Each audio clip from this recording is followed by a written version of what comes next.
Got to go early, Tom? Yeah, go on mate, get it on. I've done my hair, but it doesn't matter, it's raining. Yeah, give me yellow pages. Yeah.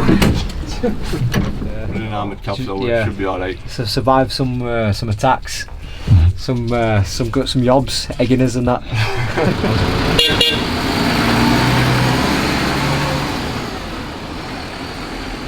Brilliant. It's brilliant that he's taking time out of his busy training schedule to come down here and spend a bit of time with the boys and girls. He came down earlier in the year for our boxing night against 3 Regiment.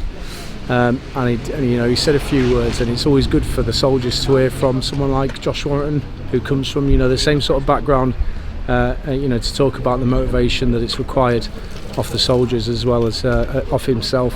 So yeah, absolutely brilliant that he's come down today to speak to everyone. That's how we do it. We'll get a picture in a bit, yeah? Whereabouts? Eastern Park. Double EP, Double EP boys, yeah? Close to Central. You know it. Hey guys. I've got a spare ticket for tonight if you want to join us. Are you there? Yeah. No, mate, I'd love to come along. It's obviously a sacrifice you've got to make, isn't it? So, my dad's can I get a picture? Of course you can. Yeah. Big sheet. Nice. He's next to Porno Boys. Handsome. I've only had 2 losses. Up here in Fulford, just to meet some of the troops, to have a little go at some of their training regimes, drive some of the vehicles, have a little go at the shooting range, and then just have a little chat with them as well. And then we're going to be handing some tickets over. I always get invited to the boxing shows, what they have, the regiment and boxing shows, whether it be here, whether it be York, whether it be Harrogate with the junior soldiers. So it's giving back today. I'm inviting him to my show. Yeah, so the little thing, there's a bit more kick on it. There's some Right stands there. sorry.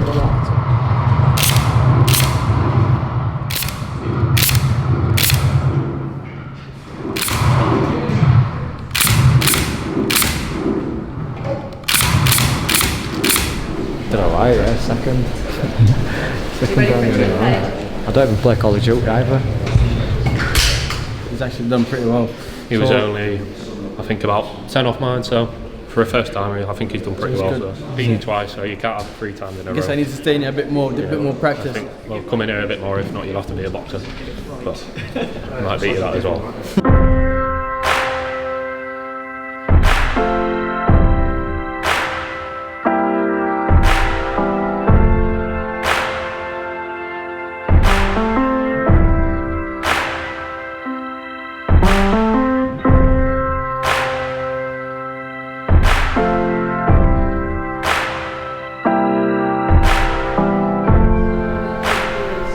Josh, thank you so much for giving up your time today. The floor is yours. We strive for more because there's somewhere in both of us. And I speak as us because I see it in the room here. I see it as the mentality of being a soldier, of being a professional boxer, go hand in hand. But to be the best, you have to have that inner drive. You have to have that why. You have to have that what gets you up in the morning, what gives it 100%. Martin Lindsay, back in 2014, because it was for that British title that I spoke of. And in a way, I had a lot of pressure on my shoulders. But I remember being in change rooms thinking, everything you've ever sacrificed, everything you've ever worked for, any time that you were in school and you ran home instead of taking the bus, any time when you didn't go to that party because you were at the boxing gym, you spent your 18th birthday sparring, you spent your 21st birthday sparring. All them times you've been getting punched in the head, this is what it all comes down to. How bad do you fucking want it? So I was pumped walking to the ring. In the 5th round, they caught me, what a shot, right there in solar plexus. I thought to myself, good shot. And I watched it back, I didn't really show that we're in pain, but it hurt. And he caught me again instantly after it. And I thought to myself, fucking hell, I'm going down. I'm going down. I didn't show it because I watched the fight back. But inside me, I thought I'm going down, but I bit down on that windshield, managed to recover till end of round. The whole crowd screaming and shouting, they don't realise what kind of pain I'm in. 10 seconds before end of round, he catches me, exactly the same shot. I remember going back to the corner, sitting on the stool, my dad pulling my gum shield out, and he said, "You alright, son?" I couldn't answer him for a full minute. I couldn't breathe. And he said, "Listen, you're going to have to take the fight to him, because if you don't, he's going to fucking jump on you. So you've got to take the fight to him." And that's exactly what I did. I went back out, and I forced the fight. I forced the issue. And ultimately it changed from there, but it was an hard fight from then on. And you know, after the fight, I'd done the business, I won the fight pretty convincingly on the judges' scorecards, but I'd say I was pissing blood for a few days after that. But and I was certainly sore for a few days after, but probably my toughest fight, not just physically but mentally, and the pressure I put myself under, but you know, good old fight as well. I enjoyed it.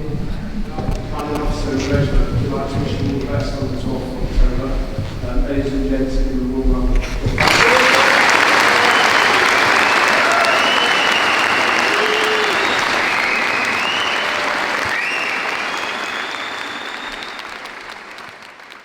Oh yeah, it's right inspirational, and I think obviously depending on the job role we do as well, clearly there's a lot of people in here who need that determination.